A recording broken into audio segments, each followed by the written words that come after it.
Hello, नमस्कार। क्या हाल है सभी के? अजीब सा दौर चल रहा है ना? कठिन भी है।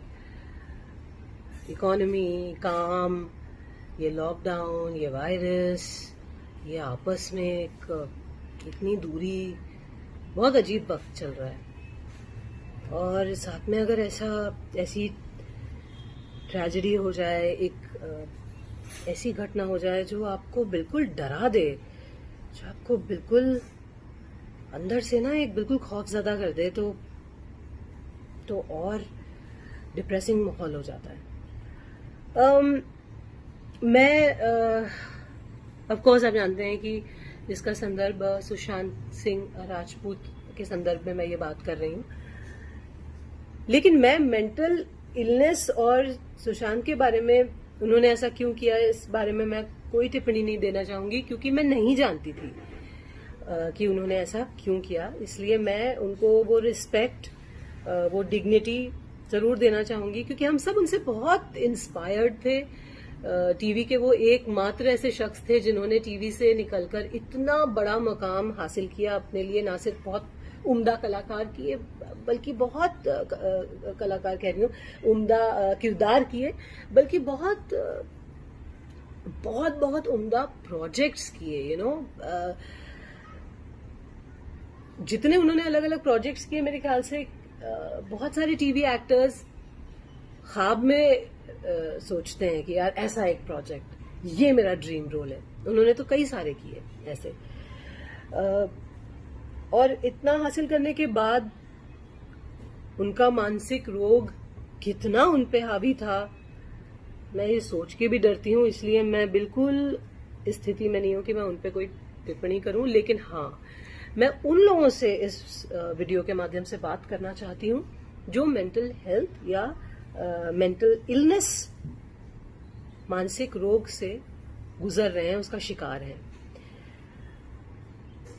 ये बहुत छोटे लेवल से स्टार्ट हो जाता है, बचपन से स्टार्ट हो जाता है। A child can be mentally ill, a child can be his mind can be corrupted.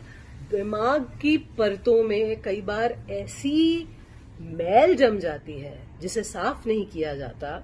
वो जमती रहती है और फिर एक खूबसूरत, टैलेंटेड, एक स्किलफुल दिमाग को पूरा मटमैला कर देती है। मानसिक इलनेस यही होती है। बचपन में पता है, हॉस्टल में मुझे हॉस्टल में डाल दिया गया था और मेरा बचपन पूरा हॉस्टल में बीता है। लड़कियां रैगिंग करती थी, रात को उठा के बोलती थी, go get us something to eat, beg borrow और स्टील। तब मन करता था जान दे दो। घर से बहुत प्रेशर आता था कि नंबर लाओ, पढ़ाई करो, वरना जिंदगी में कुछ नहीं होगा, फेलियर हो जाओगे। रिलेटिव्स, ये वो लोगों से कंपैरिजन होता था कि उसको देखो, शर्मा जी के बेटे को देखो, फलाने को देखो, तुम ऐसे हो। मन करता था जान दे दो। अभी मैं देख रही हूँ कि हर कोई आपस में लड़ रहा है। एक तो कुछ भी होता है यहाँ हमारे देश में, या अच्छी चीज होती है तो लोग आपस में लड़ने लगते हैं। कोई दुर्घटना होती है, कोई ट्रेजेडी होती है तो लोग आपस में एक ब्लेम गेम करके जो चला गया है उसके साथ खड़े हो जाते हैं। लेकिन जो लोग हैं, जो गुहार लगा रहे हैं या जो बात कर रहे हैं, अपनी बात कहना चाहते हैं, उसको खूब ट्रैश करते हैं, लड़ते हैं, हेट, ब्लेम, ये सब शुरू हो जाता है। और हर चीज हमारे देश में पॉलिटिकल हो जाती है। कुछ भी हो, किसी के घर में कोई खाना बने तो उसका भी श्रेय या उसका दिस थिंग पॉलिटिक्स हो जाता है। और मैं ये कहना चाहती हूं कि जब एक सेलिब्रिटी, जब एक इतना इंस्पायरिंग, इतना चार्मिंग, इतना खूबसूरत इंसान जब विवश होके, अपने मानसिक रोग से विवश होके, या जो भी रीजन हो उससे विवश होके अपने प्राण हर लेता है, तो एक अजीब सी लहर, एक संदेश जो जाता है, वो बहुत घातक होता है उन लोगों के लिए जो शायद एज पे हैं, जो इतने परेशान हैं, जो बिल्कुल सुसाइड के एज पे हैं। उनके लिए ट्रिगर बन जाता है ये, क्योंकि लोगों को लगता है कि अच्छा, इतने महान इंसान ने ये किया तो हम भी कर सकते हैं। ये इस बात से मैं बहुत भयभीत हूं, क्योंकि मैं जानती हूं कि कितनी बार जीवन में मुझे ये ख्याल आया है कि नहीं यार, नहीं बस। आप बड़ी बड़ी फिल्मों की बातें कर रहे हैं कि वहां पॉलिटिक्स होती है, और आपको पता है छोटे छोटे सीरियल्स में कितनी पॉलिटिक्स होती है। जब मैंने अपने करियर की शुरुआत की थी, मैं बम्बई आई थी, मेरा सिलेक्शन हुआ था, ऑडिशंस दे के सिलेक्ट हुई थी, और मैं बिल्कुल, देखिए मैं किसी का नाम नहीं लूंगी, क्योंकि मैं सिर्फ आपको बता रही हूँ कि मेंटली कैसा इंसान को फील होता है। मैं किसी को पुट डाउन करने के लिए मैं ये वीडियो नहीं बना रही हूँ। जब मैंने अपने शुरुआती कुछ सीरियल्स में एंट्री की थी, तो ऑब्वियसली मैं लीड नहीं प्ले कर रही थी, मैं अलग अलग कैरेक्टर्स कर रही थी। और आपको पता है, एक सीरियल की हीरोइन अपने आप को रानी समझती है, और वहां एक ग्रुपिज्म होता है और एक हायरार्की, मेरे मुंह पे बोला गया है कि देयर इज अ हायरार्की। तो तरह तरह के लोग हैं दुनिया में। आप दुनिया को कितना बदलने जाएंगे और कितना लड़ेंगे और ब्लेम गेम डालेंगे। जो भी हो रहा है, जो भी हम देख रहे हैं, जितनी ट्रेजेडी, जितना भी दुख है, उससे हम सिर्फ ये सीख ले सकते हैं कि हम सबसे पहली बात एक अच्छे इंसान बने, स्ट्रांग बने, हम कोई पॉलिटिक्स ना करें। प्लस हम ये याद रखें कि कोई रात के 3 बजे आपका फोन नहीं उठाएगा दोस्त। सच्चाई तो ये, बहुत खुशकिस्मत हो गए कि कोई बिल्कुल जग के उठा ले और बात कर ले आपसे। मैंने एक फिल्म की थी ऑपोजिट जॉन अब्राहम, यूटीवी की फिल्म थी, यूटीवी के ही पार्टनर देवेन खोटे जी ने उसको डायरेक्ट किया था, और वो फिल्म रिलीज नहीं हुई। ऐसे और 2-3 प्रोजेक्ट्स हैं फिल्मों में जो किए मैंने, और वो रिलीज नहीं हुए। तब भी ये लगता था कि यार ये क्या हो गया। ऐसी स्थिति में जब आप इर्द गिर्द देखते हैं कि अरे इसने इतना काम कर लिया, उसने ये कर लिया, तो आपको अपने में ही दोष दिखाई देता है, और फिर ये लगता है कि यार this is not working, that is not working. लेकिन मैं ये कहना चाह रही हूं कि ये एक जीवन जो है ना, बस ये एक जीवन, यही सबसे बहुमूल्य है। लोगों की पॉलिटिक्स, काम मिलना ना मिलना, आपका आज सक्सेसफुल होना, कल लोगों का ये पूछना कि भाई हम नहीं जानते आपको, वो आपकी पहचान नहीं है। आप अगर पढ़ाई में कमजोर हैं, आप उससे बुरे इंसान नहीं हो जाते। आपकी पहचान आपके नंबरों से, या आपके नंबर ऑफ मतलब एग्जाम में कितने नंबर मिल रहे हैं, या आपके सोशल मीडिया पे कितने नंबर हैं, फॉलोअर्स हैं, या आपकी फिल्मों ने कितने नंबर कमाए, या आपके टेलीविजन की टीआरपी में कितने नंबर आए, उससे आपकी वर्थ नहीं है। आपकी वर्थ उस जीवन से है जो आप क्रिएट करते हैं अपने मन की खुशी से, अपनी मुस्कुराहटों से, अपनी संतुष्टि से। So all I'm trying to tell everyone here is that please love yourself, क्योंकि कोई मसीहा किसी को बचाने नहीं आता। आपको सब अपना हीरो खुद बनना पड़ता है। B the hero of your life, of your story.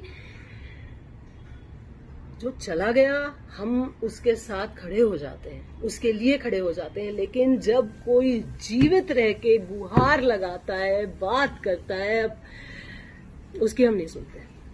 हम कहते हैं अरे कोई बच्चा अगर रो रहा है, परेशान हो रहा है, एंगर इश्यूज हैं बच्चे को, तो हम कहते हैं जिद्दी है, इसके चांटे लगाओ। पिट पिट के ही बड़े हुए हैं ना हम सब, है ना। हम ये मिडिल क्लास गांव के बच्चे, हम तो खूब पिटे हैं, टीचर्स से भी, पेरेंट्स से भी। तो जिंदगी फेयर नहीं है और दुनिया बहुत जालिम है हर जगह। मैं ये नहीं कह रही हूँ चेंज होनी नहीं चाहिए, ऑफकोर्स चेंज होनी चाहिए, ऑफकोर्स काइंडनेस होनी चाहिए, प्यार होना चाहिए, इक्वालिटी होनी चाहिए, ऑफकोर्स डिवीजन नहीं होना चाहिए, मेरिट पे मिलनी चाहिए चीजें। ये इसलिए नहीं क्योंकि आप किसी के बेटे हो या किसी के कुछ हो, लेकिन हर जगह ये है। मंदिर में भी आपको कनेक्शन लगाना पड़ता है तब वीआईपी दर्शन होते हैं, वरना 12-12, 24-24 घंटे लाइन में लगे रहना पड़ता है ना। स्कूल के एडमिशन के लिए डोनेशन से लेकर, अप्रोच से लेकर, कांटेक्ट लगाओ तब अच्छे स्कूल में एडमिशन होता है ना। ये सही नहीं है, लेकिन ये होता है। इन चीजों से, पॉलिटिक्स से, या कुछ लोगों ने, आपको पता है कितनी गंदी बातें मैं और मेरे जैसी बहुत लड़कियां ट्विटर पे देखती हैं, पढ़ती हैं अपने बारे में। आज सुबह मैंने पढ़ा, किसी ने ट्वीट किया था कि अरे तुम मर जाओ, नो वन केयर्स। ये लिखा था किसी ने और मैंने बस उस इंसान को ब्लॉक कर दिया, क्योंकि आपके हाथ में है, आपके ही हाथ में, कोई नहीं आएगा बचाने। कोई जो लोग कहते हैं ना कि अरे आई विल बी देयर, सब बिजी हो जाते हैं अपनी जिंदगी में। किसी को ये ख्याल नहीं आता कि अरे मैंने नहीं उठाया फोन या मैंने बात नहीं की तो ये इंसान शायद कुछ गलत ना कर ले। No one thinks like that. Be the hero of your life, be strong, love yourself. अपने से ऊपर किसी को समझना नहीं, अपने ऊपर हावी मत करना किसी को, लेकिन छोटे बड़ों के आगे प्रेम और स्नेह समेत झुकना जरूर, है ना। लेकिन घुटने मत टेकना, never give up, never, because ये दुनिया वर्थ इट नहीं है कि आप अपनी जान दे दें। तो प्लीज कोई भी लोग अगर स्ट्रगल कर रहे हैं, जूझ रहे हैं, मैं इतना ही बोलूंगी कि मैंने ये सारी फीलिंग्स महसूस की है और मैं उसमें से उबर के आई हूं। कई बार अभी भी स्ट्रगल करती हूँ, जब तकलीफ होती है, दुख होता है, लेकिन उबर के आने की कोशिश करती हूँ। उबर के आइए, क्योंकि कोई और बचाने नहीं आएगा। Fight, fight, never give up. और एक चीज और मैं ये कहूंगी कि सुसाइड ना, लोग कहते हैं कि ये मत कहिए कि सुसाइड कमिट किया, क्योंकि कमिट करना क्राइम होता है। मैं ये पूछना चाहती हूँ कि क्या ये क्राइम नहीं है जो आपने अपने साथ किया? अपने किसी रोग में घिर कर आप उस रोग को मारिए, खुद को नहीं। उस रोग को मारने की कोशिश कीजिए, हेल्प लीजिए, प्रोफेशनल हेल्प लीजिए, मगर इतने सुंदर व्यक्तित्व को खत्म कर देना तो एक क्राइम ही हुआ ना। प्लस जो रोते हुए बूढ़े माँ बाप रह गए पीछे, उनको इतना रुलाना क्राइम ही तो हुआ। या जो भाई बहन, जब कभी उनका जीवन नॉर्मल नहीं होगा, वो रोज एक डर से उठेंगे कि यार हमें कोई कमी, वो अपने से पूछेंगे कि हम में कमी थी जो हमारा प्रियजन, वो क्राइम नहीं है क्या? जो एक संदेश आप अपनी हत्या करके दूसरों के दिलों में छोड़ जाते हो, जहां लोग बस अटकलें लगाते रह जाते हैं, क्या ये सही है? सही नहीं है ना। मत करना ऐसे, मत करना। You are not alone, everyone is fighting mental illness. किसी के दिमाग की परतों में मैल ज्यादा होता है, किसी में कम। बस यही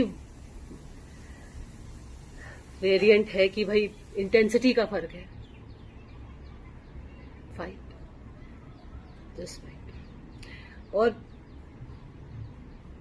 बस मैं ये कहना चाहूंगी कि जो लोग इस चीज के साथ अपना उल्लू सीधा कर रहे हैं, वो हैव अ हार्ट, मत करो।